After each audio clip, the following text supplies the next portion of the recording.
Vaccines and autism, is there a link?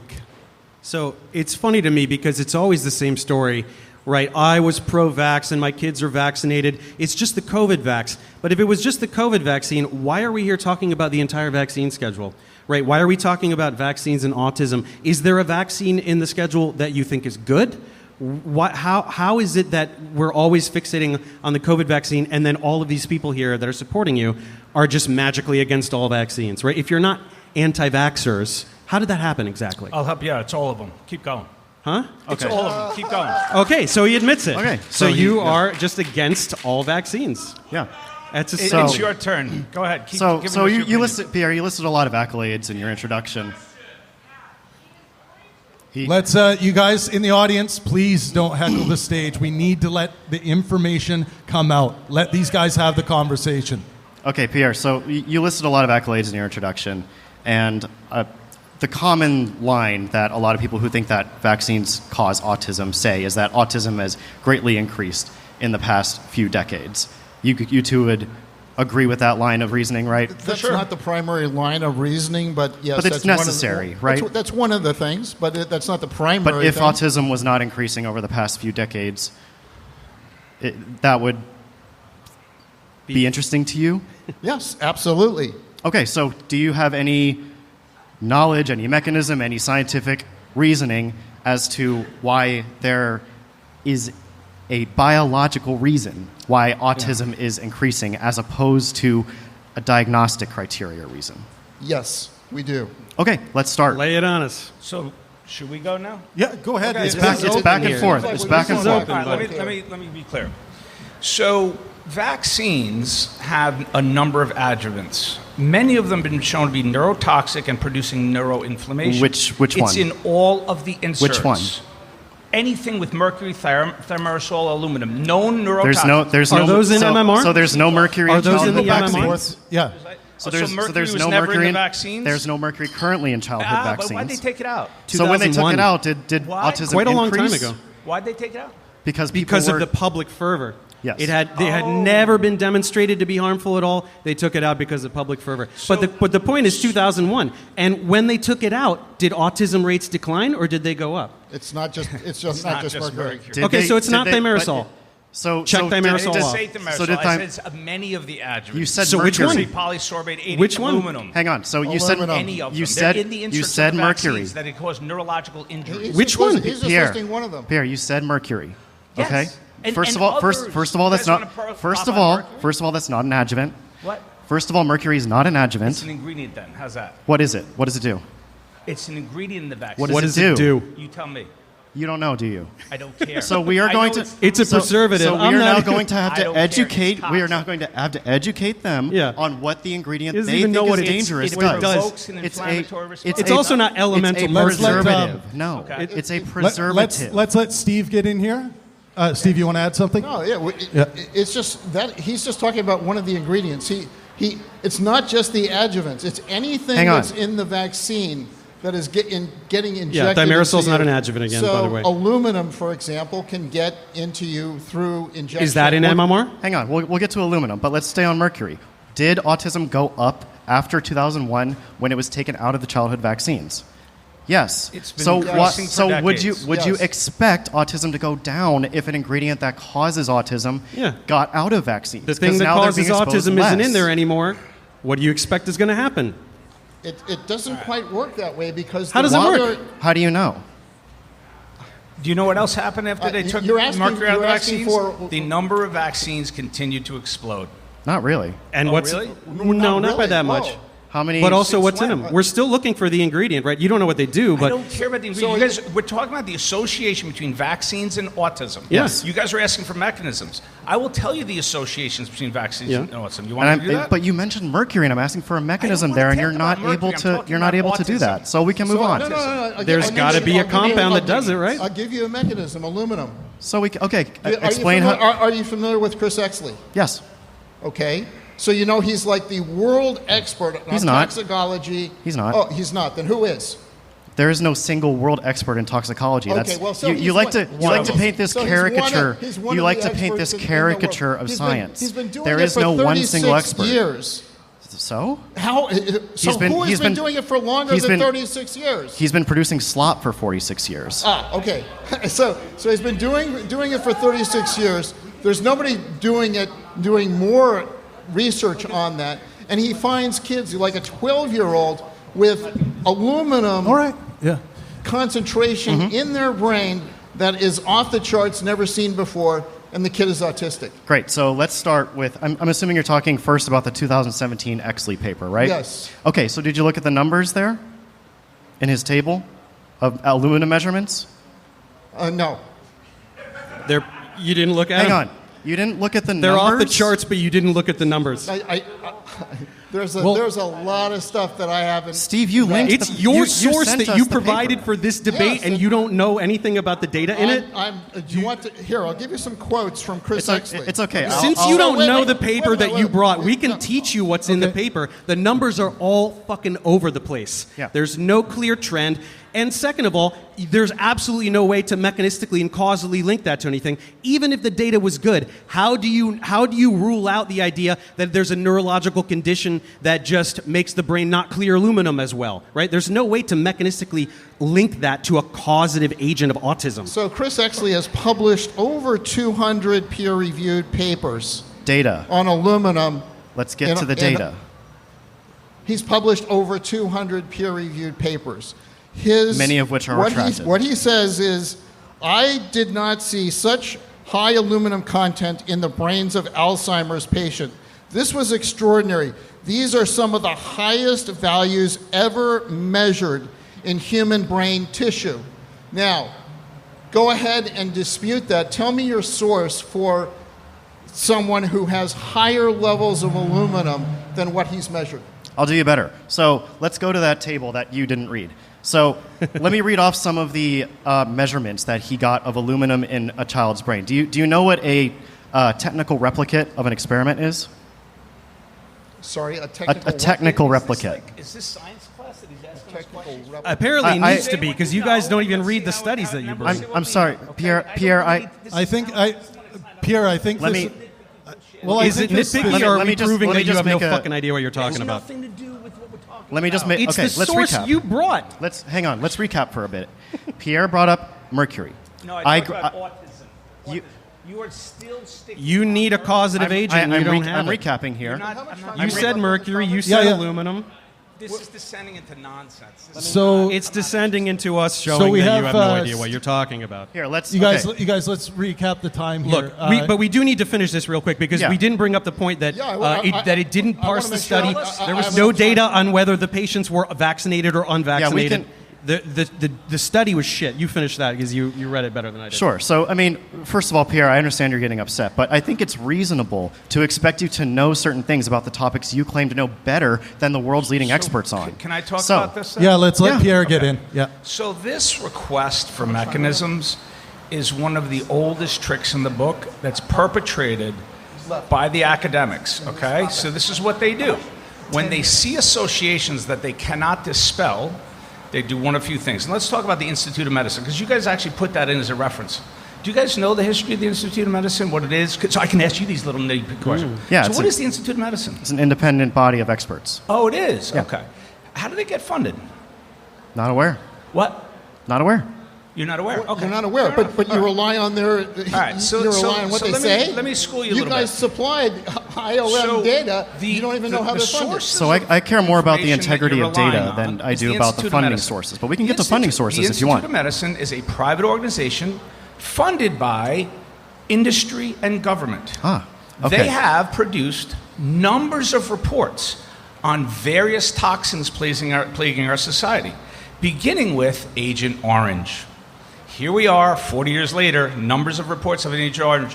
Each time they say insufficient data. Finally, in 2018, they said, you know what, we need studies on veterans, 30 years later, okay? They were investigated by a congressional committee and found that they manipulated and misled the public. That's just on Agent Orange. They've gone on over the next few decades to address a number of toxins for which the government would be having to pay out massive compensation claims, including Gulf War syndrome, the anthrax vaccine, where veterans, chronically ill, lives destroyed from Gulf War syndrome, they tested for squalene, an ingredient in the anthrax vaccine. 95% of those ill had squalene antibiotics. Anyone healthy had none. Okay, so let me finish. I'm finishing my point here. So you have Gulf War, you have anthrax, you have Agent Orange. Nothing to see here. Asbestos in baby powder, baby food, nothing to see here. Autism, we don't know. We don't have the evidence to say yes or no. Yeah. There's a pattern. This is an organization that gets hired by industry and government to literally kick the can down the road. And even when they find an association, they do what you guys do. Yeah. Elaborate the mechanisms. Show me the mechanisms. You know where this to show you the conspiracy- mechanism. I think- My job is to show you that they will kill and injure people and make them ill. Where this conspiracy falls apart is that you're relying on the American government, ignoring the fact that there are hundreds of other countries that also do science. So if you can't provide any studies from other nations that aren't under the tyrannical American government that can produce any kind of data to establish these connections, then what are we even doing here, right? And I'd like to add on this point about mechanisms. When we ask for mechanisms, we expect an answer. And I don't know is a fine answer because scientists, we don't expect a mechanism in every single case. There are plenty of things where we know there are known associations, but no known nailed down mechanism. So to be mad that we're asking for a mechanism is a little weird. But if we want to get back to aluminum, which is the topic that you guys wanted to talk about, we can do that. Well, no. You guys wanted to talk about it because you asked for a mechanism. I want to talk about the Verstraten study. You get a vaccine. I want to talk about the William Thompson child, study. And then the child falls into dense, life-altering, nonverbal autism for the rest of their life, either beginning that day or the next day. That's There's not a your mechanism. Which has happened That's zero not a times. mechanism. So can we talk You're about relying that? on bullshit anecdotal evidence. can we You have talk- no studies to support that whatsoever. Wait, can we talk about the Verstraten study? The what? The Verstraten study. This is the VSD study. It's done in 1999 by CDC epidemiologist Thomas Verstraten. You know what he found? 11 risk ratio for thimerosal and autism. So what did they do? They had a secret meeting to go Simpsonwood? at Simpsonwood, right, to talk about how do we massage this? How do we tell the public? And there were some quotes. It's a huge transcript, but out of that transcript, there are some choice quotes. Things like, wow, linear relationship, dose-response relationship. You increase the dose, the association increases. People were aware of that, and they talked about, oh shit, we're going to be in huge legal trouble. Yeah. How are we going to message this to the public? It's a cute story, but again, thimerosal was taken out of the MMR vaccine in 2001. Did autism go down? But wait a second. He found the association. So you guys asked for it. How do you get an 11-to-1 risk ratio on something where there's no cause and effect? So what exactly why was? did they have that off-site meeting to talk about it? Why did they need to do that if it's just a coincidence? Again, very cute stories, but we're looking for data. Yeah, so that is data. So there A risk ratio. No, you're spinning a conspiratorial narrative. Steve, slow down. Is, All right, let Dan Yes. respond to the bullshit that you said. Yes. You know what the risk ratio is for if you smoke a pack a day and lung cancer? Do you know what the risk ratio of that is? It's a well-known association. Risk ratio is 10-to-1. This was 11-to-1. So what kind of confounders did they control for in that experiment that you're talking about? Why are you trying to scrutinize the bullshit? That's a very important research point. that we try so to use. do you know?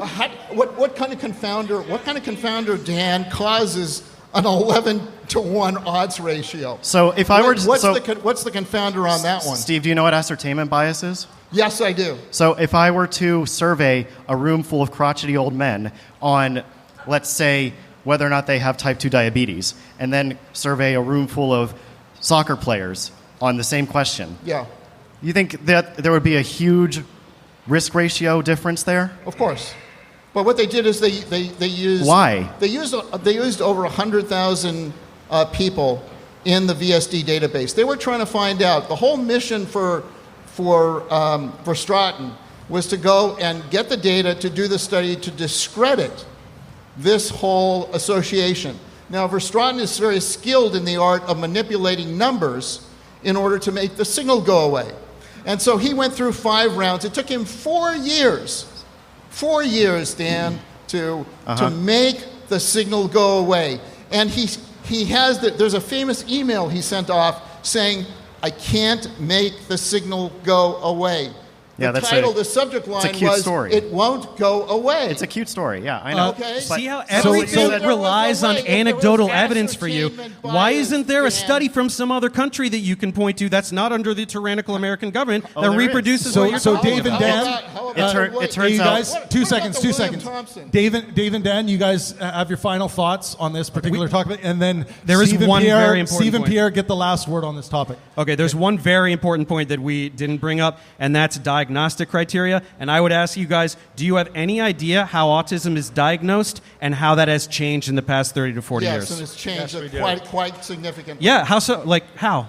Because they want to make the signal go away. So they No. broadened it. How does a professional in the field diagnose autism, and how has that changed? It's not about whatever data you're trying to talk about.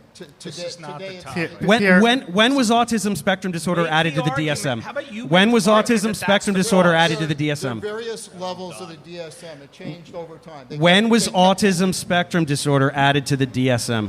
What, DSM-1? Pierre, do you know you were in the medical field? Do you know? Do you know you were in the medical field? 1994. 1994. Okay, So doesn't how do matter. you imagine that Change in impacted? diagnostic criteria is Into the leading mic to there, rise. Pierre. Make Just the argument, and then I'll be able to respond. It's- Instead, you're asking me little questions. I'm not going to do this. This is just silly. You're not gonna talk about one of the Make most the important argument. aspects of You're this. not making an argument. You're asking me random. Okay, It's not a random question. You're saying Tell me autism why it's rises not random. correlating Here. with vaccines, Tell me why and it's I'm not telling random. you that it's just diagnoses. I'm not gonna- Because prior to these diagnostic criteria, level 1 and 2 autistic children were not getting diagnosed, and now they are. Do you know how I know this? Because I have an autistic son.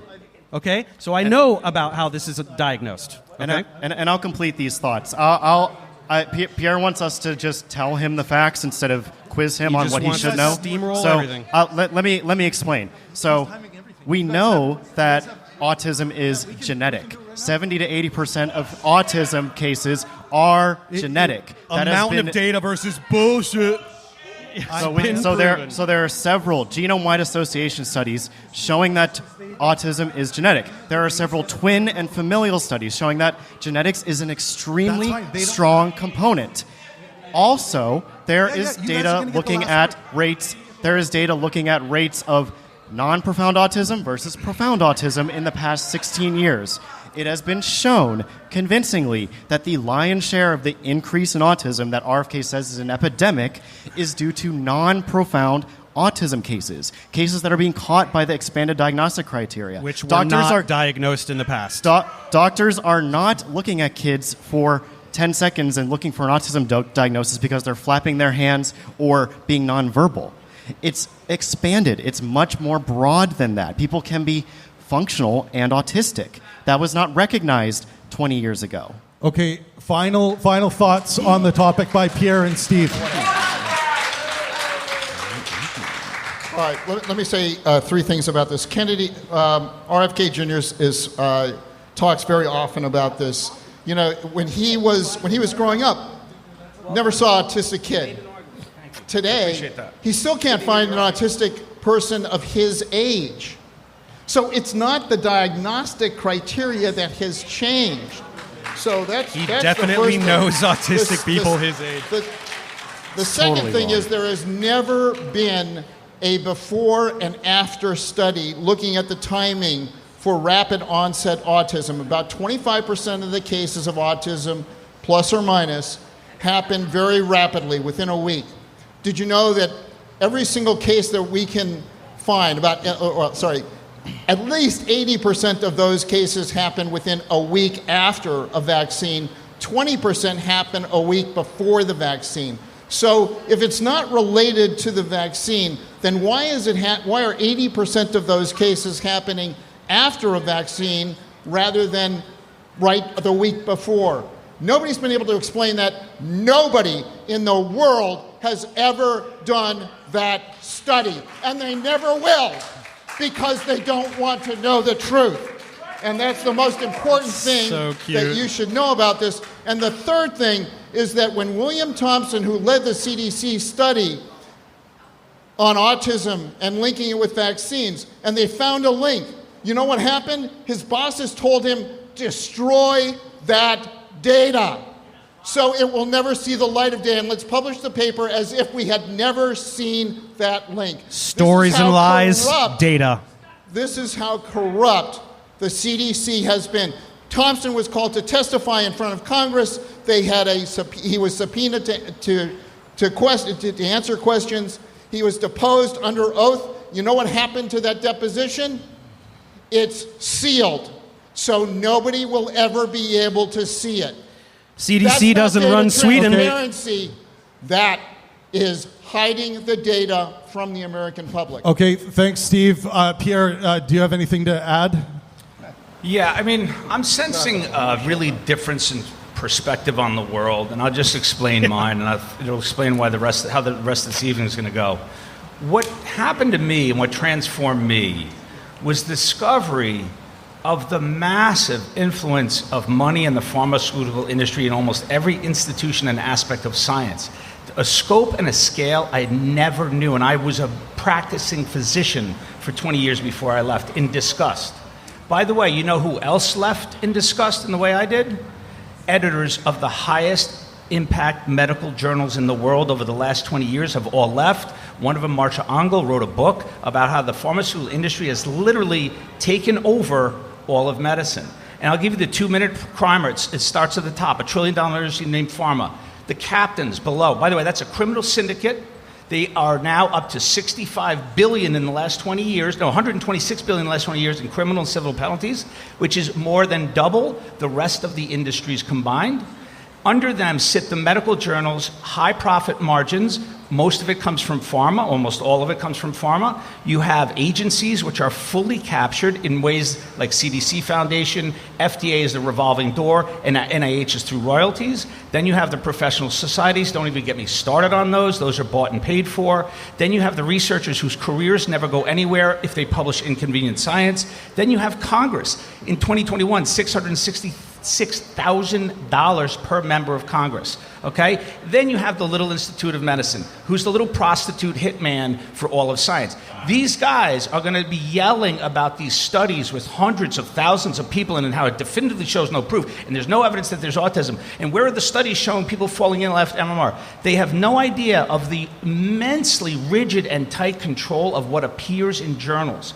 They do not know they are being fed propaganda, facts. Every single paper is wrong and because then they go out to their pharma. little podcasters and see how wrong these guys are? They don't know how to think. Does the This CDC paper control says Sweden? so. The New England Journal of Medicine says so. Chill. And so this is why it's very difficult to debate, because the science that I'm bringing forth is that is censored, and what they're bringing forth is that is which is propagandized. And so if they don't recognize the validity of many data sources, and especially they seem particularly unconcerned when we're revealing scientists who are literally suppressing and having to whistleblow data they've been taught to manipulate and hide, like Thompson.